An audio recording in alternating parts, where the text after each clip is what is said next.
What up, people? We're jumping right into it tonight with no intro because YouTube thinks it's funny to keep copyrighting me. I don't get the joke, but we do got a little something for you. We're going to play this here for you.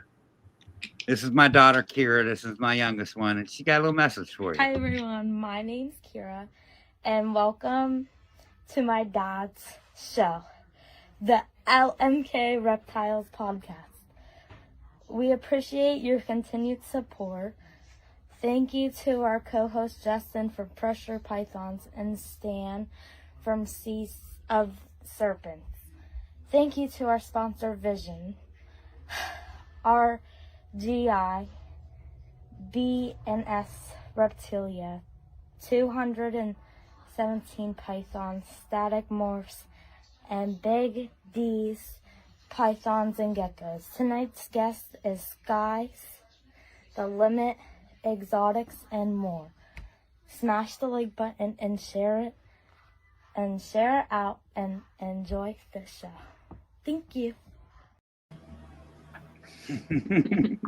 So I figured I'd go cute. Right. Because I don't have all the music and the graphics. We went cute tonight. And 217 pythons. Yeah, You hear me? 217 pythons. That was She tried. Right. Come on, Will. I know you might be out there. All right, this is the front awesome. page. Okay, so we got like an essential 2 top 10 lists tonight. I'm going to read the first one, and then we're going to do shout outs to the chat. The first one takes the place of the joke. It is the top 10 Chuck Norris quotes that I picked for the night. So starting off with number 10, Chuck Norris knows Victoria's Secret. Death once had a near Chuck Norris experience. Chuck Norris don't actually write books. The words assemble themselves in fear. There is not a theory of evolution, just a list that Chuck Norris let live. Time waits for no man unless you're Chuck Norris.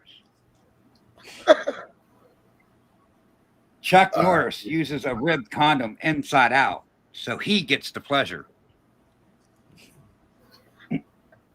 Chuck Norris counted to infinity twice. Number 3, when Chuck Norris slices onions, the onions cry. Number 2, when Chuck Norris, wait, I can't read my writing. Oh, yeah, all right. Wait. When Chuck Norris was born, he drove his mother to the hospital. And the number 1 Chuck Norris quote. That scared me for a second. Chuck Norris don't flush the toilet. He scares the shit out of it. Nice. Get that one going. I thought they was funny. We got onto a Chuck Norris kick on a live earlier with Ari on the RWO channel. Nick, Serpents. Who else was there? Adrian from Eastern Box Turtles and Justin. Yep. So we got on it, so I decided to stay on it. We got to get moving on it because it is popping. Yep. It's popping tonight. All right. I got you. We got Sean first off. What up, Sean? Hey. What up, Sean? Big homie. Come on. We got Pasta in the house. What's up? We got the zombie. What up, the zombie? Come on. We got Will. What up, Will? PP Will. And the guy I'll never share a chip bowl with. I just like the double dipper. I do. I'm telling you, see? I triple dip sometimes. I'll tell you. That's the tail. Got Mitzi. What's up, Mitzi? What's up, Mitzi? I do my upside down heart thing. There you go. Come on. It don't look Ari. like when it did. What up, Ari? What up, Ari? No, you do that. All right, well, you do it. There, it's better. See, Sean. she knows. See, Sean she O'Connor. got it. You got another Sean. Good Sean vibe, double dip. Batman. Hope all is well. Come on. Got Jamie. Jamie, What's up, Jamie? a resident teacher. Duval. Hey, Mike. Duval. What's up, Look, the dude? homie Chucky. What's up, Chucky? Hey. Come on. Got Kiko. Look, I'm getting some plants from Kiko Friday. Guys, need some Plant man. carnivorous plants. This guy's got some. I mean, he's got more than just that. Just hit the guy up if you need plants. This guy's got it. All kinds of plants. Brave. What up, Brave? What up, Brave? Got the Cookie Man.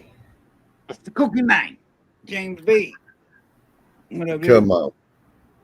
Got Keys. What up, Keys? What up, dude? How's it going, buddy? Then we got the Rat Bastard. The rat bastard. What's up, Mark? Another one of the RWO brothers. And then look, there's a good family member there. Got Kira in the house. Put the heart up. Put the heart up. There you go. Love you. How did you even do that? I can't Look, do So it. close. Like you're flipping someone off. This is how I teach everybody. You're flipping someone off, right? My And then you fingers take don't work. it, My fingers put your don't middle work. fingers, and then you just that. Sammy! Got 2% Sammy. Pink Panther. Brother. Sammy, I love your morning videos. It Got just both, makes huh? everyone smile. Mhm. Brother Bosa. Positive vibes to you and your family. Always, brother. Facts. And I think we might be at the end of the list. Let me see. It's hard when you're 47 and you have decrepit Yeah, hands. Adrian. What up, What's up, Adrian? You good? Come The on. other Adrian here too, the box turtle Adrian, the Ninja Turtle. I'm looking for him. Alex my- just rolling where's in my your better homie at? half. Got John More Forge. Yeah. What up, John?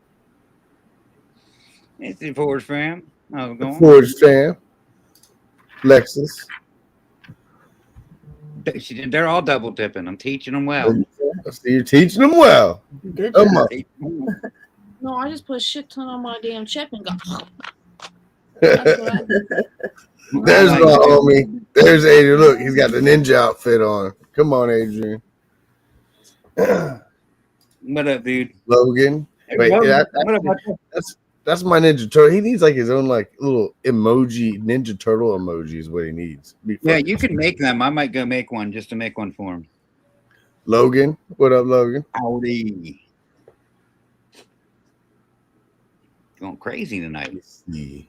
What else we got on I here? like it. Good turnout. See what Ken said. I'll make him I want his some own dirty. Ninja Turtle. I like it. Oh, Vision Quest. Come on. What up, Vision Quest? How's it going, buddy? Appreciate the support. Facts. Got reptile Reptile. dysfunction.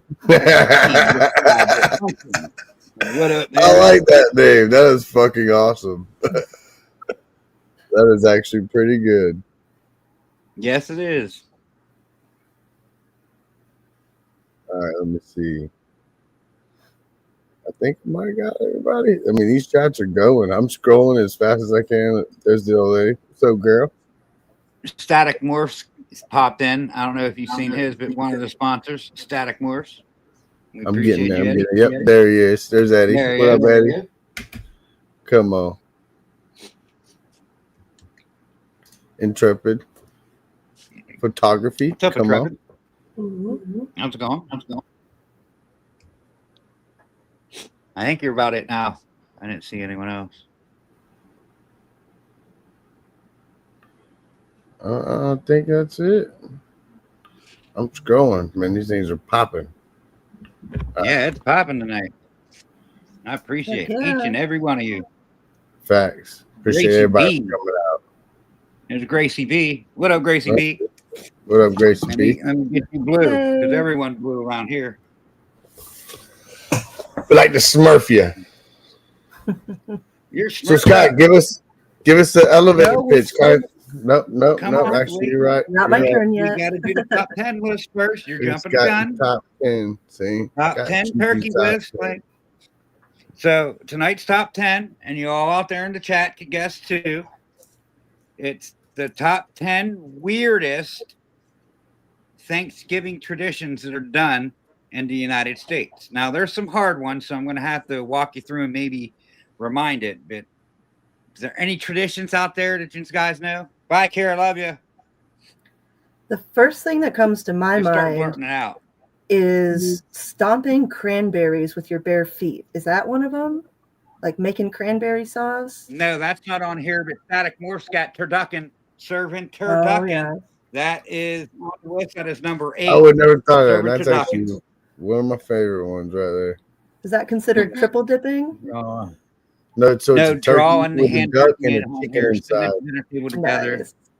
So it's a triple. Pumpkin pie. No one else does the egg catching in their mouths, Kira. That's our family. It ain't on the list. We didn't Ben it's been a J. tradition since I was like 12 years old. Ben J, what does that say? Wearing No, yeah, that ain't on there. So, number 1 has to do with the president. Does anyone think of anything to do with the president? What he does for turkey every year? Oh, Roast like a roadkill. turkey pardoning. Yes, the presidential turkey pardon. That's number 1 on the list. Okay. Fun. Turkey pardon. Okay, so this is kind of a sport Turkey toss. you could do with okay. fried turkeys, deviled eggs. No, none of that's on here. It's not really a food. I guess there is some food on here. There's 2 items that they're real weird. Bowling, football. Yes. Oh, Bowling. yeah. Reptile got it. Frozen turkey bowling.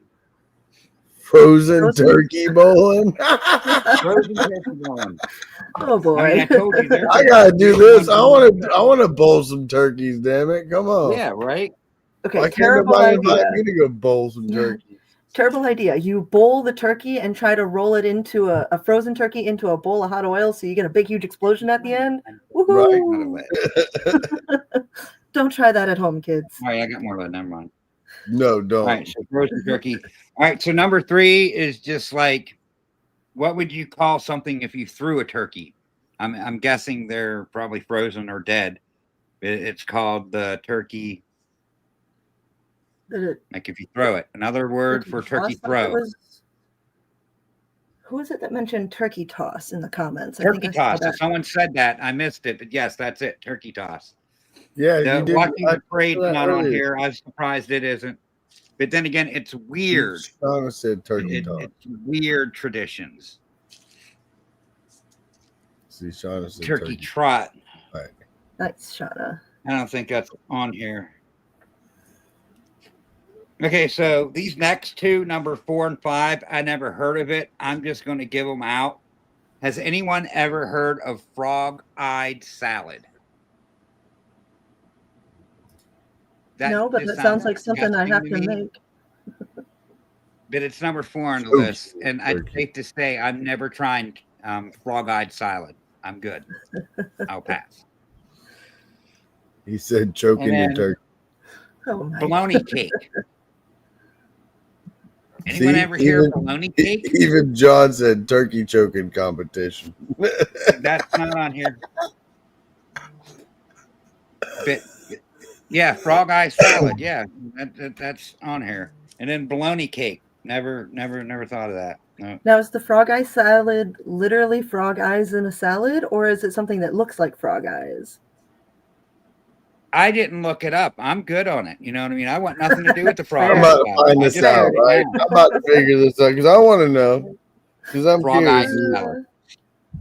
Okay, so like this one, number 6. What would you be wearing all day if you just woke up the clothes and you slept in? Oh, doing a pajama day. Yes. Wearing pajamas all day is number 6. Okay, have you ever heard motherly hash, like with like with like how can I say it, with marshmallows and fruit all in it and shit and whipped cream. Yeah. That's kind of what frog eye salad is. Oh, so I'm it's look- not actually frog-eyed salad. No, Anastasia salad, is that what it's called? And it's sweet dessert made with small pasta, pineapple, mandarin oranges, coconut, and marshmallows combined in a creamy pineapple sauce. Sounds good. so I'd probably try it. That sounds pretty good. Okay, so Weird. this next tradition, someone said deep fried turkey. It's a fruit salad. It's not exactly deep fried turkey, but it's deep fried something else that you would deep fry. What up, Stan? Deep What up, Stan? fried Oreos?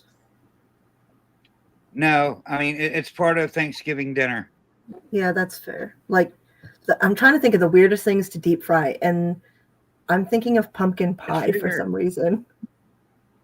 It's deep fried stuffing balls. Like I guess they take the stuffing balls, bread them, and deep fry them. I've never heard of that, but that actually sounds pretty good. I'd do it. So I'd good. do Mark said Twinkies. It was stuffing balls. Deep Okay, fried so Rocky Mountain oysters. I don't know what baby. number 9 is. I've never heard of it, but what is Thanksgiving Day smash? What does that mean? You smash the turkey and don't eat it? You just smash it? Smash Like, your that's number 9. pumpkins. And then I've never heard of this one either, and I'll give it away too because we're getting right around 20 minutes, and we need to let that Sky talk here. But the annual whipped cream fight. Anyone ever heard of that? Nope. No, but I have done it, just not annually. Yeah, I mean, we've had whipped cream fights before, like randomly through Thanksgiving, like somebody just whipped the spoon and then it turned into a whole tub. But yeah, I mean, I don't know. So fun. The weird list, and that's what it was called, the top 10 weird Thanksgiving Day traditions. So it got pretty weird. Nice. Annual whipped cream fight number 10, Thanksgiving Day smash number 9. It most definitely is a wild Thanksgiving every year. Serving turducken, deep fried Thanksgiving balls, wearing pajamas all day, bologna cake. You're right about Sounds that, weird, Andrew. bologna cake. Frog-eyed salad, turkey toss, number 2, frozen turkey bowling, and number 1, the presidential pardon.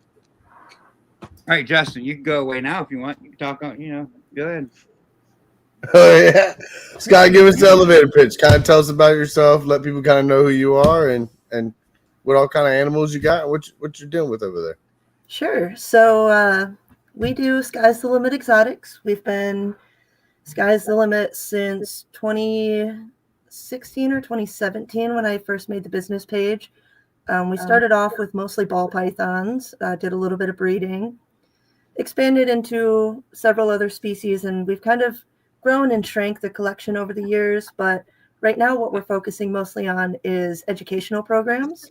Come on. So we've got our ambassadors that we'll take to places. For example, there's actually a nursing home that keeps calling us back to show the animals to the residents and stuff like that, to educate, Really? to entertain, and the staff loves it too. Man, That's really cool. so That's you go really to the old folks' home and like show them reptiles to the old people. Yeah. Neat. And it's pretty fun because it's definitely a different audience than anywhere else. Because All right. you've got the ones that are very interested, the ones that are just there, and the ones that are sleeping. right. But it keeps They it actually sleep with interesting. reptiles in the room. That'd be weird. Yeah. Because like most the of them. old timers are like only good snake is a dead snake. Like a lot of the older people like have that mentality. So I mean that's just weird that they're comfortable enough to go to sleep. Right. And it's so cool because my favorite part of educating, and this happens more like when I do random public education where I'll take one of my animals and go to pet-friendly stores. And you get people who are so afraid, and then they come up to you and you educate, and then they leave and they're like, oh, I don't need to kill every snake that I see because it's not going to try to kill me. Right. What's some of like the good and the bad experiences you've had dealing with a nursing home? Or is there any bad experiences really you've dealt with? So far, I haven't dealt with any bad experiences. That's really great. That's really great. And it always makes me helps with my confidence to know that they're asking us to come back rather than us asking them to be able to come back. Absolutely. 1000%. 1000%. Because we're still new at this, and we don't have a lot of places that we do programs yet. And it's hard because wintertime is coming now, so we slow down a lot. We don't transport them too much in the cold. Right. Michigan problems. But yeah, it's been a lot of fun. No problems too. It's super cool for sure. And it gives them people like, I'm sure, something to do. You know, I dealt with my great grandmother being in a nursing home, so I'm sure like that occupies that little bit of time that they, you know, they're just hanging out there and probably not too much to do, you know. Right, something that not a lot of people in that position get to experience. Correct. Right. And I do have some animals here tonight too for you guys. I'm excited because since this is an at-home program, I can show some of my animals that I don't normally take out. So I'm excited about that.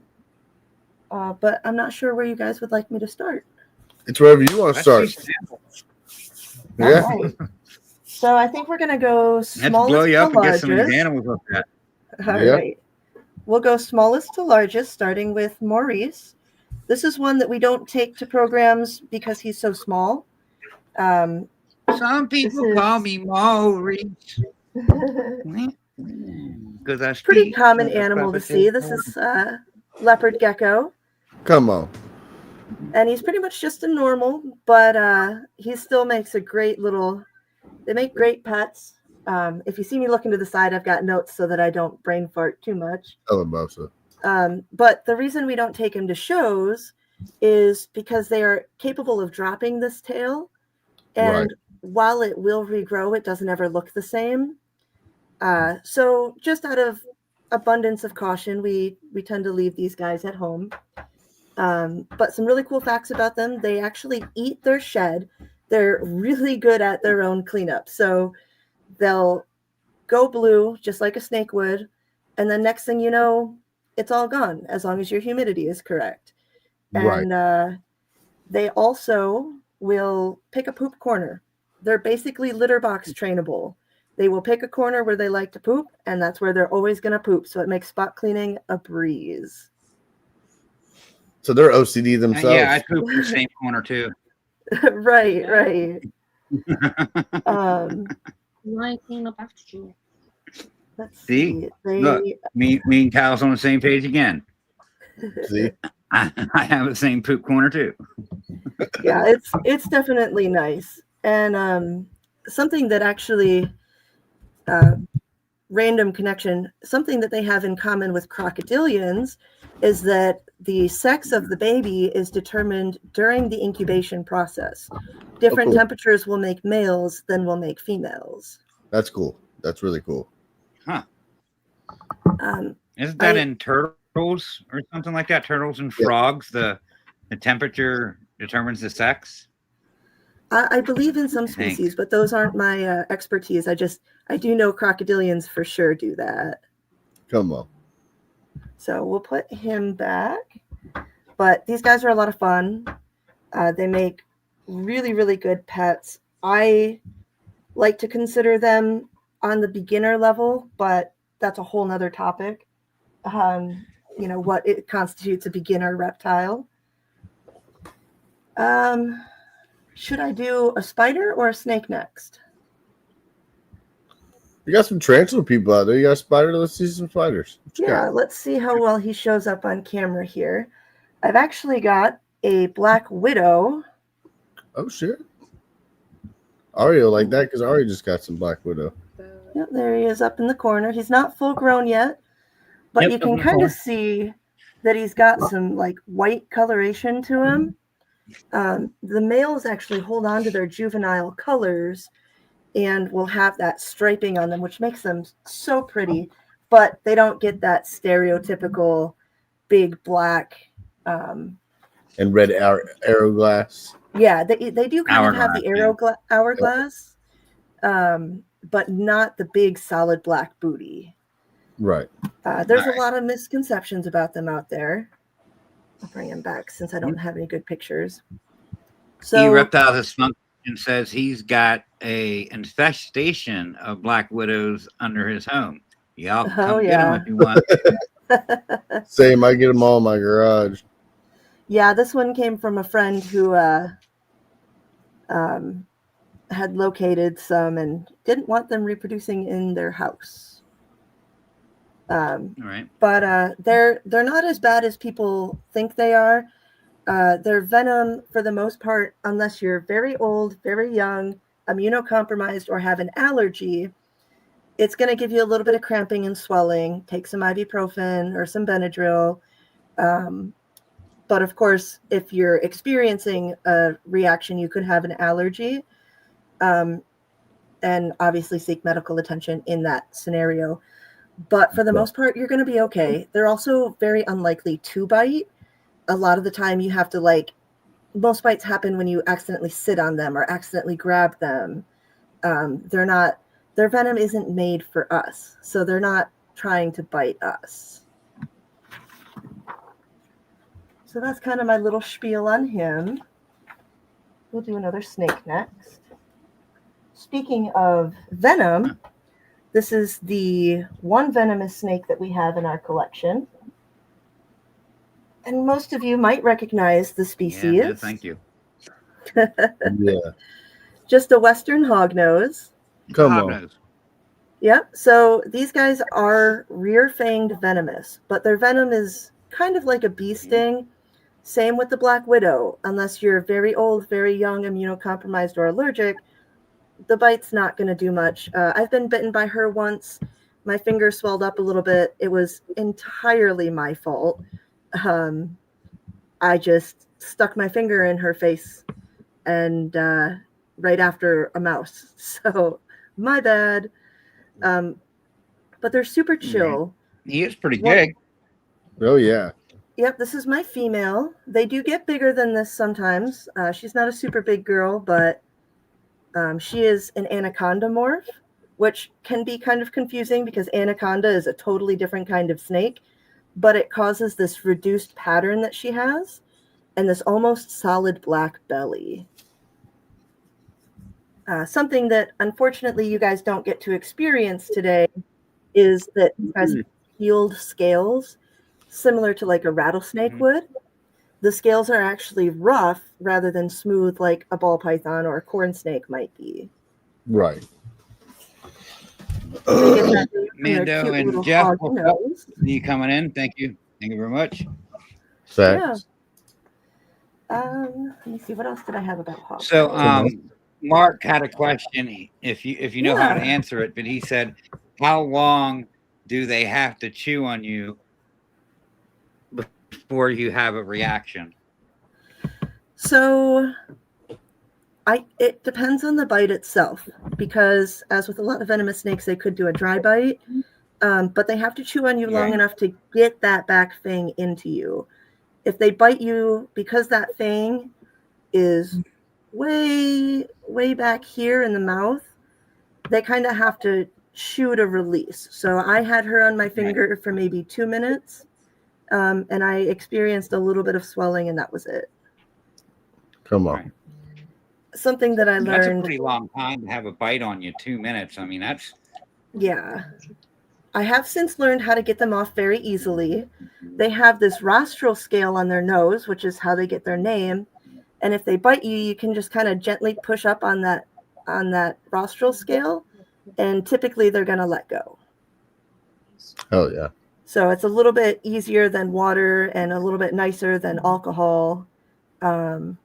Super efficient, just up and back. But she's real sweet. Yeah, the only just up and back, no problem.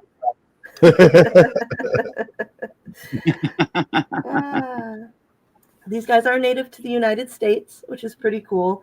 Kind of right down the middle of the U.S.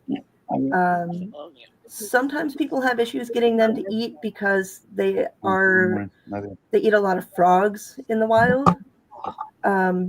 which is something to consider if you want to get them as a pet. Do you want to feed them rodents, or do you, now that different feeders are becoming more available, do you want to mix in more of their natural diet? It's more expensive, Okay, but so it is an option. I got a question for you on that one. I don't know if you're going to know the answer because we have talked about this before and we couldn't find an answer. But those things will double clutch. Do you think, in your opinion, they are double clutching in captivity because we're feeding them rodents more over frogs? You know, that's a really good question. I don't personally breed hognose. I am a little bit intimidated by brumation. Right. But I have recently heard that with house snakes, it's kind of that option where the more you feed them, the more eggs they're going to pop out. So Right. maybe, but I honestly would not know for sure. Well, that's just like, I think that's getting they're saying that's the reasoning they double clutch in captivity because we're feeding them rodents over frogs. And there's no scientific facts behind that. That's just people that's, breeding these things, what they're seeing. Okay, that's really interesting. I've not heard that. I'll have to look into that more for sure. I want to see if someone will get a double clutch by feeding nothing but frogs. Maybe it's just the constant temperature of the tank that's causing the double clutch and not the actual food. Or the quantity of food. That, if it's anything, that's what I would think it'd be, is the amount of calories they're getting. They're just producing so much extra, or getting so much extra that they're just going to produce to use that for something. Yeah. But that's a really interesting topic, and I'll definitely do some more research on that. It is like, I'm debating on whether to get a couple hogs or not, and like you really don't have to brumate them. You know what I mean? You can, but you don't really have to. But yeah, I've definitely heard mixed things on that. But like I said, I got out of that in favor of the super dwarf retics. Let's see, who do we have next? Nice. Those are coming up. Braver than I am. So I've heard of some that don't brumate as well. Or just pair. Well, I think that has to do with more of the constant temperatures over the feeding. Jose, what's up, buddy? Oh, that's cool. What's up, Jose? Yeah. Come on. Next biggest, we've got Ursa. She is a granite spotted python. So spotted python is her species. Granite is her coloration. Let's see if I can't show that off a little better. Yeah. And she is extremely iridescent in the sunlight. Iridescent, yeah. I call these guys anything Antaresia, which is anthill pythons, spotted pythons, Stimson's pythons, and children's pythons. I call them pocket reticulated pythons.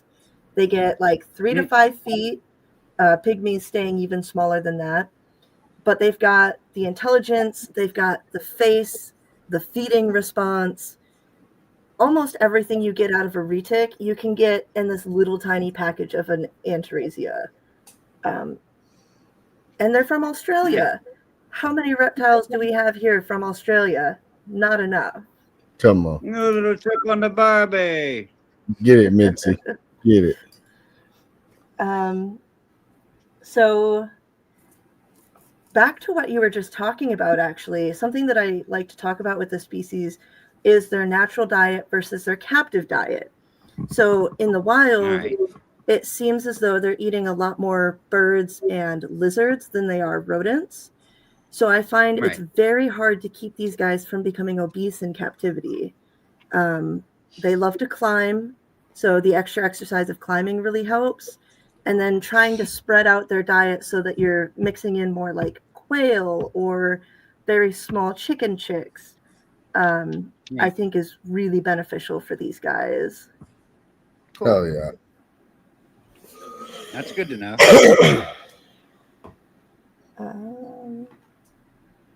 Yeah, and like I said, they are.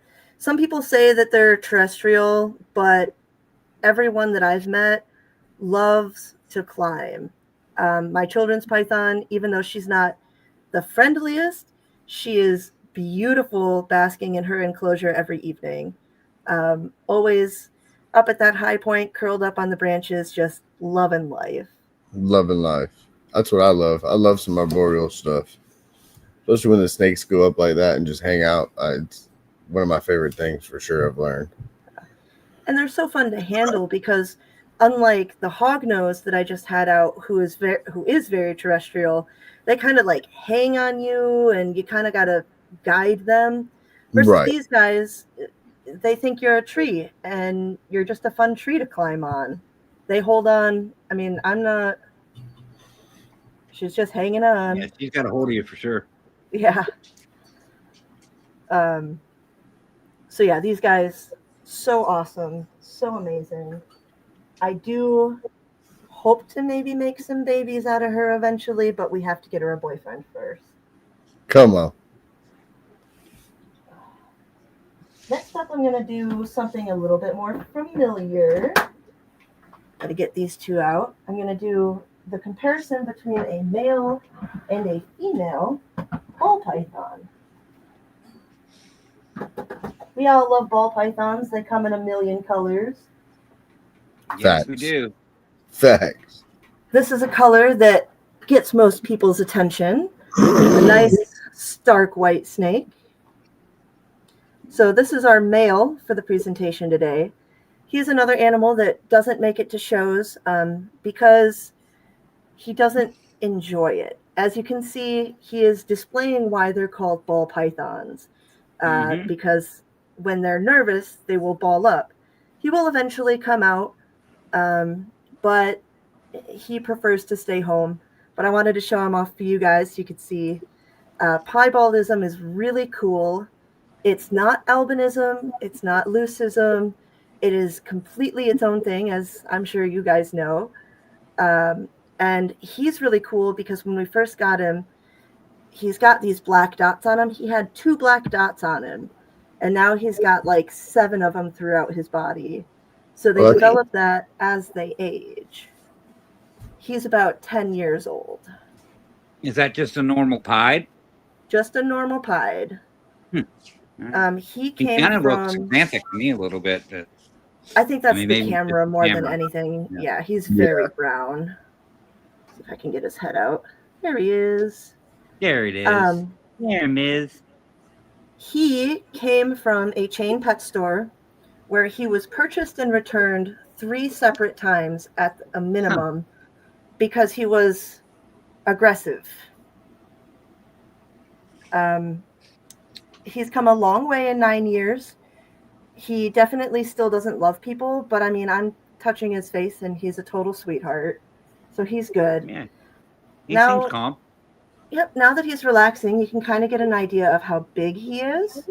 Not massive, but a respectable sized snake for somebody who's perhaps never held a snake before. Sure. I think that ball pythons make some of the best snakes that get people over their fears because they're so calm, they're slow moving. It's easy just to plop in somebody's hand, and they still kind of have that hold on feature that I talked about with the spotted python, where they're going to treat you like a tree. An important thing to consider, though, is the sexual dimorphism of the species. And for anybody that doesn't know, sexual dimorphism, for a basic explanation, is when males and males and females of a species are visually different or size different. In this case, it's size. Females are quite a bit larger than males are. So this is our second largest female, Belle, another one that doesn't make it to programs, even though she's absolutely stunning. Pinstripe. Yep, she's Yeah. a pastel pinstripe produced by Ben Rennick back in the day. She's a 2012 or 2013 female. So much larger, so much girthier. So for people who are looking for pets, I really like to emphasize, what are you looking for in a pet? Do you want something nice and small or something that's going to give you a little bit of size? This is a handful, though. And that considered a lemon blast? I think it is considered a lemon blast. Yep, lemon blast. Pinstripe pastel. Pinstripe pastel. Yeah, they're sick. I got one. They're nice. They are very nice. And unfortunately, I never had the pleasure of getting to know Ben, but he had some beautiful pastel lines. So ball pythons, some fun facts. They are native to Africa. Pretty simple. I know like West Africa area, but I don't know the exact countries. A lot of people do consider these a beginner pet. This might be a controversial opinion, but I don't think these are a beginner pet. I think they're a beginner if you want to be a breeder. But if you're just looking for a pet, they can be kind of finicky. If your humidity is off or your temperatures are off or you're feeding too much or it doesn't like the smell of the feeder you chose, they might stop eating, which can be really scary for a new keeper, somebody who isn't used to an animal that only eats once a week or less. Right. But if you're prepared for that, they make a great first snake because it teaches you handling techniques and just gets you used to snakes in general. And there's a lot of them out there. The market, there's so many people breeding so many morphs. There's also lots that are in local rescues that can use homes for adoption if you're not looking to breed in the future. They're a really awesome snake. And even though they're not my main focus anymore, we do have more ball pythons than anything else. And I don't know, I miss breeding them, and I might go back someday, but it'll be a minute. Will said, my first pet was a rock, then I moved up from there. That was a great start, Will. That was a great start. Right. Got to start somewhere. He didn't even go get him like a Tamagotchi or anything. He was like, you know what? A rock will work. I got you. I had a pet moss for a period of time. I was very happy with that. See? Go out and support USARK. Strength in numbers. One family, one fight. Yes, USARK is very important. Facts. I have one more snake, and then I've got some bones and stuff if anybody wants to see that.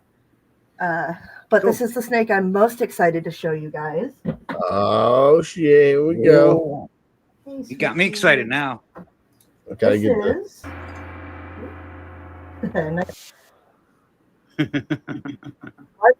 we're going to see today. She's not as big as a ball python, but she is definitely all of 5 feet long. She is a super dwarf cross reticulated python. So she's high percentage. She's 77 and a half or something like that, 78% super dwarf. I can't math in my head right now, but she's 2 different localities. So if you've never heard of super dwarf reticulated pythons, it's not like a genetic mutation or anything like that. It is actually insular dwarfism, where reticulated pythons left Indonesia, ended up on these islands, and due to either lack of resources or different prey items or whatever environmental pressures, they evolved to stay so much smaller. Yep. She's got me in handcuffs now. She's tying you up. There we go, sweetie. So there are 7 major localities that are off what's called the Solaire Archipelago. Sweet Pea has bloodlines from 2 of those islands, one called Kalatoa and the other called Jampea. Nope. She's on the move now. That's She's crazy. Like, Mom, So I'm she in won't get bed. as big as a regular retic? She will not get that gorgeous. Big. It looks gorgeous. Yeah, she is a tiger morph. Oh my goodness, girl. She's usually not this active, but she's in shed right now too, so she's normally much, much brighter than this. I know, Sweet Pea. So this is one of the challenges Will said that she's come super with. dwarf and dwarf. Yes. Yep. I tend to forget the dwarf part because the Jampea, I think of the Kalatoa first. My male that we just got, he is definitely more dwarf than super dwarf. He's like 62 and a half Jampea and 12 and a half Kalatoa, so kind of the reverse of her, but different. Okay. He's an orange glow, so he's going to be very orange, but he just got here Wednesday, so he's in quarantine.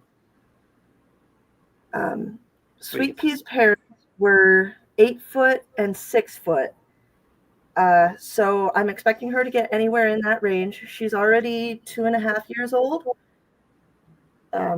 So she's still got some growing, but not, she's done most of it at this point in the first couple of years. It can take them up to like 5 years to mature, I've heard, because retics, they get so big, they don't grow super, super fast. See, I'm going to be down with that. I can handle that. Yeah, and when you get into pure localities, they are very pricey, but you can get something like a pure Karampa that is never going to hit 7 foot. If it hits 7 foot, it's very big. There you go, Ken. There you go. Yeah, I mean, I could spend $5,000. see, there you go. I can't. Give it a couple years. We'll get you on the friends discount list. But yeah, we've got her. She's got mainland in her. So you'll notice the 62 and a half and 12, 6.25. I didn't write these numbers down. I should have. Either way, it doesn't add up to 100%. So that extra percentage is mainland reticulated python. That's where she gets her morph from. So if you're ever looking for a super dwarf retic and they tell you it's a pure super dwarf and it doesn't look like a normal or an anery, they are lying to you. Unfortunately, with super dwarfs, it's easy for people to do. They'll pass off mainlands as super dwarfs, or they'll do weird pairings that are high percentage but large bloodlines. So if you're ever looking to get a super dwarf, do a lot of research on who you're getting it from. Sweet Pea came from Mod Exotics down in Houston. Absolutely love her. She does fantastic work and has amazing animals. And she's calmed down now. She's just not used to coming out and shed. Do your research. If you're out there and you want one, do your research before you just go buy them from anybody. Absolutely. Thing. Because making a mistake and ending up with a mainland reticulated python could mean ending up with a 20+ foot snake. And that's not easy to take care of. Yep. No, it's not. Better start learning to breed you some rabbits and some pigs. Oh, yeah. And that's one of the crazy things about retics that I've had to learn is how large of a meal they can eat. She eats large rats, and she's almost ready to start moving up. They, in the wild, mainland reticulated pythons are taking down deer. So they can eat a very large meal. You just have to make sure you're giving them plenty of time in between to digest and everything else. You don't want to keep their stomachs full all the time. And with pretty much any reptile, the more you feed them, the more they're going to grow. So if you power feed a super dwarf, it's still going to get on the larger end of things.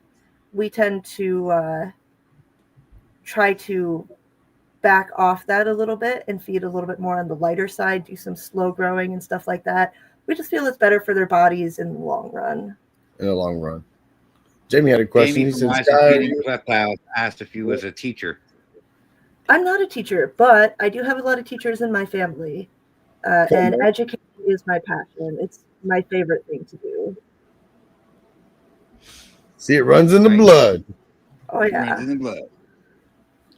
Like when I asked you to come on the show and I was looking through your page, I was like, oh, wow, she does like presentations and stuff. So I was like, yeah, let's do a presentation. We never kind of did that format before. So I was definitely thrilled about it.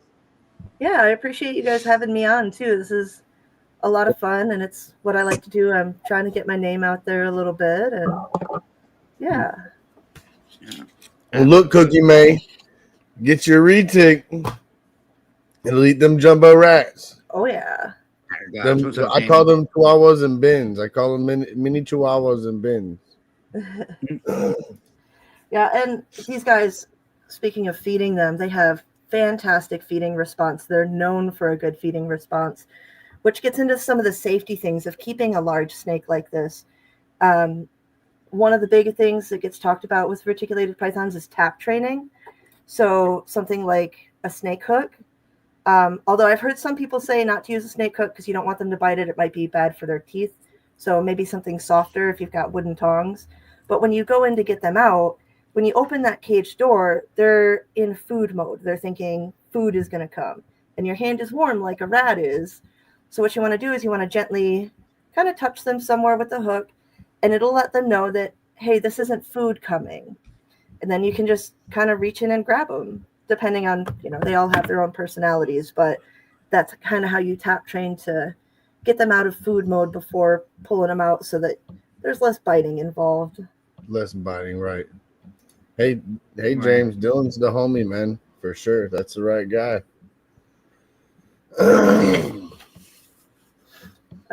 So that's all for the animals that I have. I don't know how much time we have left, but I do have some of the other specimens that I bring with me, the non-living kind. I'm definitely down about to 9 minutes. Okay. Yeah, we can go a little over. We got to play our sponsors commercial, but we can stay as long as you want. But John loves how she presented herself. So heck yeah, you're doing pretty good. Oh, An yeah. educational approach to use. Yeah. Come on. For sure, John. I really appreciate that because I'm worried. Well, that you I'm get these talking things too closed up. fast. We're going to play our sponsor videos. Yeah. Okay, here we go. Mark with Vision here. We're showing off the new Visionarium. See a couple examples here. These are going to be a new product from us coming out hopefully the end of the year. It is modeled off our V35 and V70 tub, 3x height. So we're doing about 15 inches on this. You'll have options for doors on one side or up to all four sides on each of the tubs. We got vents on the front and the back. You will have options for windows as well if you just want that instead of the doors. We'll have perforated options and glass options. This was the V35. This is going to be the V70, so you get a little bit bigger option. We have a bearded dragon set up here and a pixie frog in this one. Show a little bit of versatility of using it for a desert species versus tropical. We have lids that are built in as well. These are going to have options for your lighting. These are going to be a halogen light or an LED light, and they will snap into the lid. C5 lighting, other UVB and halogen lighting options. Options will be available for misters, temperature probes, and fans, depending on what the customer wants.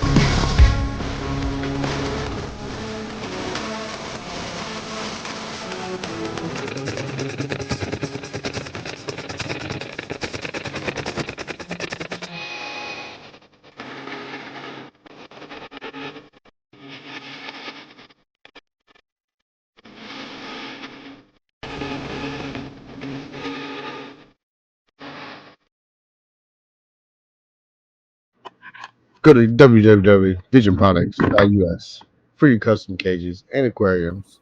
Hit them up. They got all the shit you need. Come on. Hit them up. Hit them up.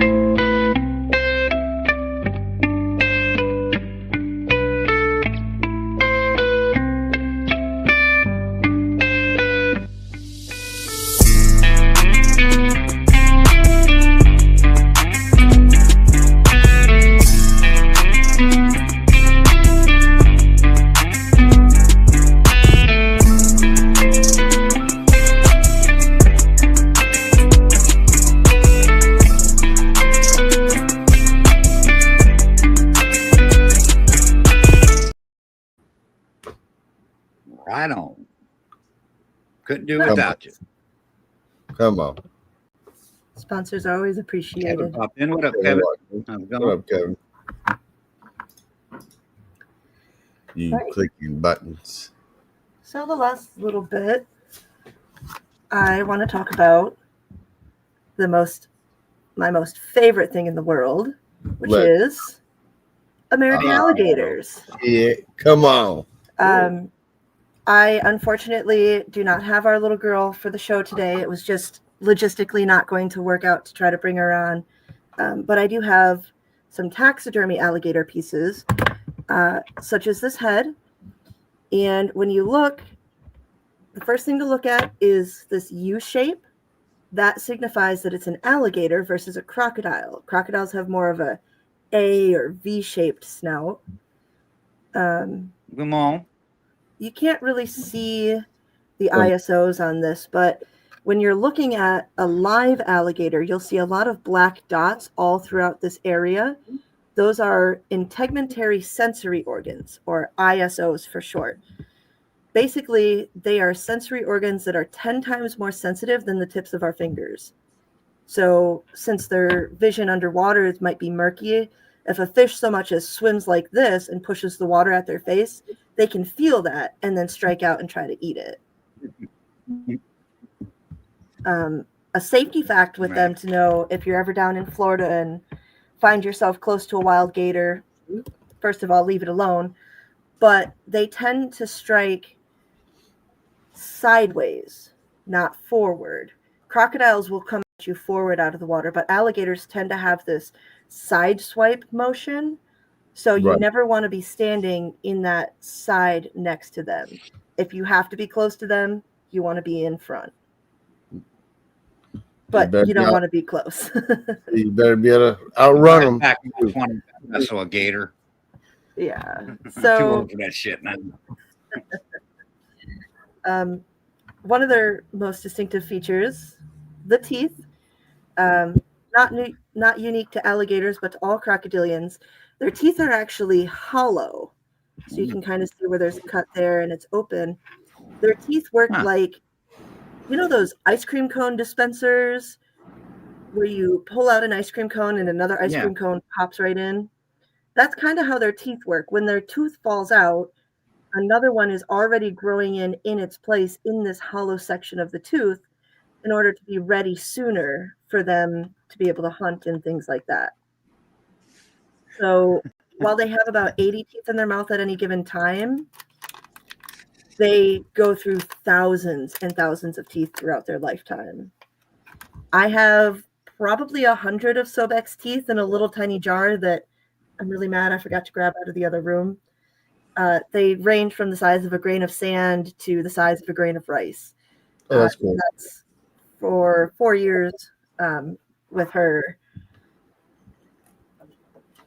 Another cool feature, they're osteoderms. So this one is fossilized. This thing is hundreds of thousands of years old. I don't know exactly how old it is, but these are those little bony spots you see on their back. They're called scutes, or they're called osteoderms. Osteo being the word for bone and derm for dermis for skin. These are their armor plating. That's the least interesting thing about these. These are solar panels. So they'll sit on the back of the crocodilian. And I've seen it so much so that in Colorado at their alligator farm, it'll be -2 degrees outside, but sunny and heated in the water. And they'll still come out and bask at -2 degrees because the sun will get into their osteoderms, spread through all these blood vessels, and charge the rest of their body. Oh, that's cool. That's cool. These are also so dense that if a python eats an alligator, it will not digest these. These will just pop right out. They So better have a big kidney poop stones. That's what it's going through right there. Don't talk about kidney stones. They ain't fun. Kevin says who needs that? Nice.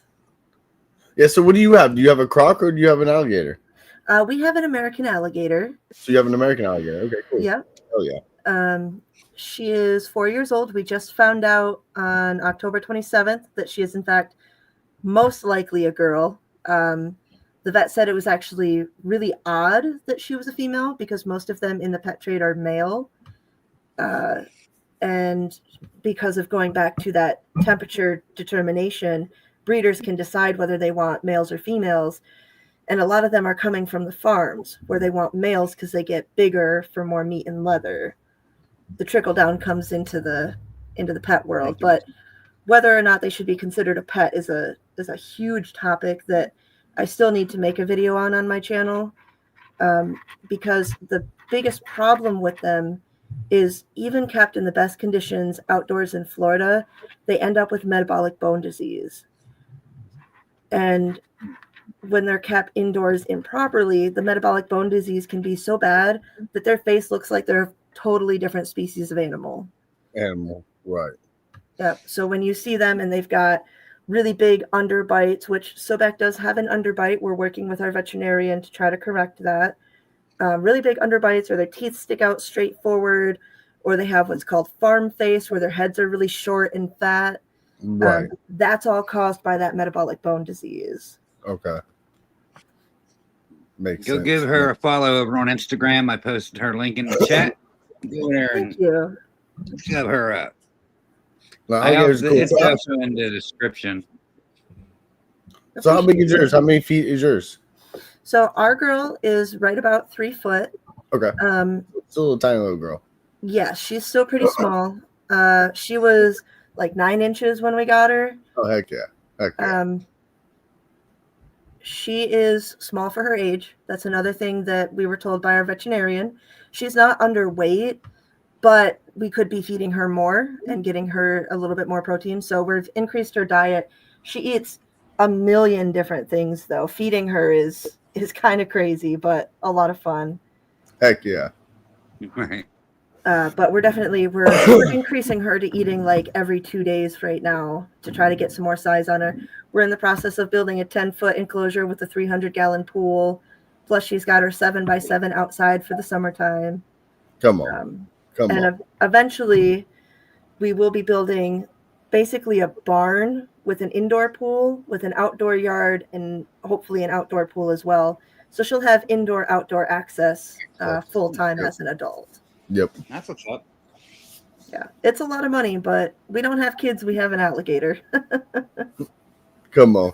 I remember watching, there's a guy I used to follow that had his, that was a pet. I mean, he put on music and the thing would come to him. He would call it, it would come to him. And they ended up taking it from him and put it in like a zoo, and he would go visit it. And literally when he would go there and visit, it would come to him and everything. And even the workers there were tripping out like, wow, this thing actually does love you. You know, it's like your pet for sure. And he's like, yeah, it was my pet until, you know, you guys took it from me, more or less. I don't know if the guy ever got it back, etc. It was a while. I was like, probably about a little over a year ago I seen that story, but it's pretty wild. Yeah, they are incredibly intelligent. Oh yeah. She learns things that I'm not even teaching her on purpose. Like I taught her things like her name, but when I would drop pellets in, because for a while I was feeding as part of her diet Missouri crock chow pellets. And I would drop it in there and she would miss when she'd go to strike, and I'd say it's in there just out of habit. Eventually she learned that, and I'd say it's in there. She'd drop her head and find it. They're so smart. Now alligators don't trip me out too much as crocs. I'm in Florida, so I go out, you know, I've dealt with a handful of them for sure. Mm-hmm. So, but I always put this is what I always try to tell like my friends that come here that don't, you know, deal with much of them. I'm like, look, an alligator is scared of you as much as you're scared of it. A crocodile, on the other hand, if it sees you, it's not scared of you. It wants to see who's going to be the strongest and who's going to win this battle is what a croc wants to do. You know, it's not intimidated at all. 9 times out of 10, a crocodile is not intimidated. It's going to come. It's going to come if it wants to come, you know? Yeah, I love crocs and I love alligators, but I don't have very much interest in working with crocodiles. Like, they're amazing, and I would if I was given the opportunity, but I'll stick to my alligators. Thank you. Oh yeah. And I've heard that, you know, I've had friends that have caught them and had them for months on months, and you know, and it was like their puppy dogs. That's really what it was their puppy dogs. You know, they love them things. You know, it's all in how you raise them.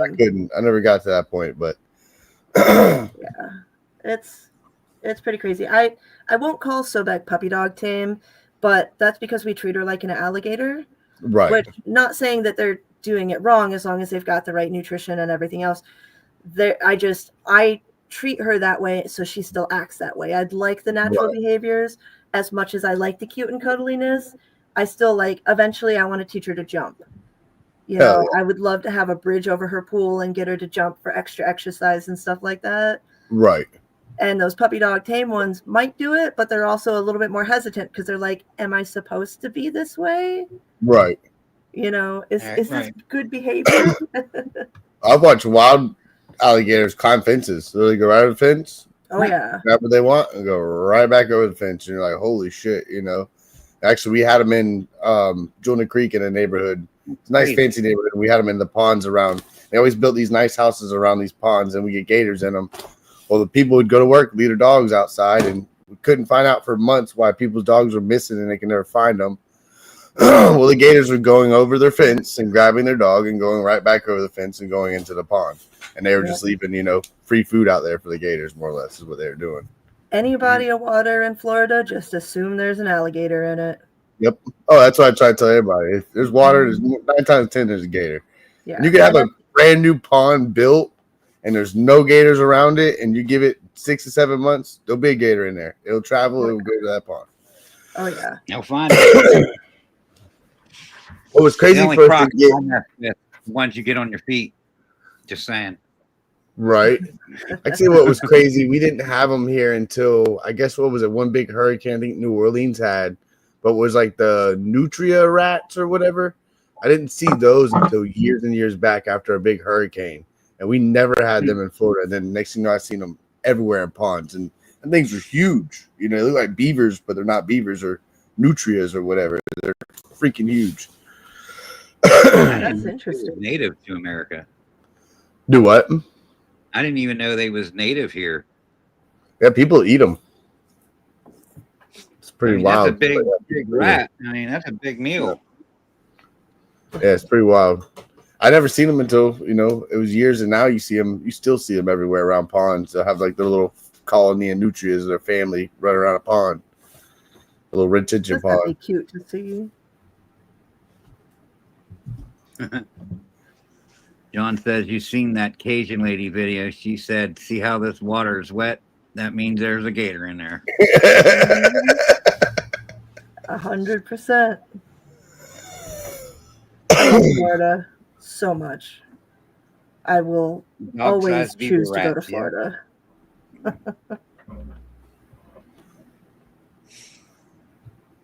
All right. Well, we went a little over an hour because you were showing some cool stuff. Come We're on. going to start wrapping things up. If you want to tell everybody where they could follow you at, even though I just posted it on IG, just let them know where all your social media platforms are at. Sure. So I've got a Facebook page, Sky's the Limit Exotics. That's the only one with a different profile picture. It's a picture of my blue-eyed leucistic ball python. Come on. Sky's the Limit Exotics and more on YouTube. Sky's the Limit Exotics on Instagram. Sobek the Alligator actually has her own Instagram as well. Alligator Lady 77 or Sobek the Alligator.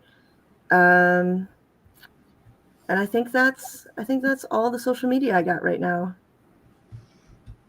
Let's say you better plug that gator link. Come on. Get to see them gator stories. You post stories, obviously, don't you? I need to start posting stories. I don't post to hers too often, but I'm gonna start picking it up more now that I'm picking up my regular Instagram. Come on. Trying to get that social media down. I don't know how, but I've been running my business page since 2016, 2017, and I still have less than 1,000 followers. But I do it for fun. I do it for me more than anything. Right. Come on. Right. That's all that matters at the end of the day. And eventually they'll come. They'll eventually come. That's what I keep You're telling doing the myself. right thing here. You're on a nice YouTube channel here. I'm sure you'll get some followers out of it tonight. So you guys out there in chats, go follow, like, subscribe, hit that bell. Go Come share on. out. Share out. Appreciate it. Just keep swimming. Come on. Just keep swimming. What is that? Everybody. It's Nemo. You know what I'm saying? Just keep swimming. I can tell everybody, there's speed humps in the road. Keep your head held high. Don't let your head down, bring it down. The day you bring your head down is the day it brings you down. I got a tongue twister all night, guys. And guys in chats, thank you for coming out. Guys and gals, thank you for coming out. Couldn't do it without you. That's for damn sure. And Sky, thank you for coming out and seeing all your cool animals and learning more about you. And, hopefully get to see some more. I definitely want to see some more like gator. That's got me intrigued. I want to see some cool stuff. So come on. Hit me up another time. We'll have to plan something for that.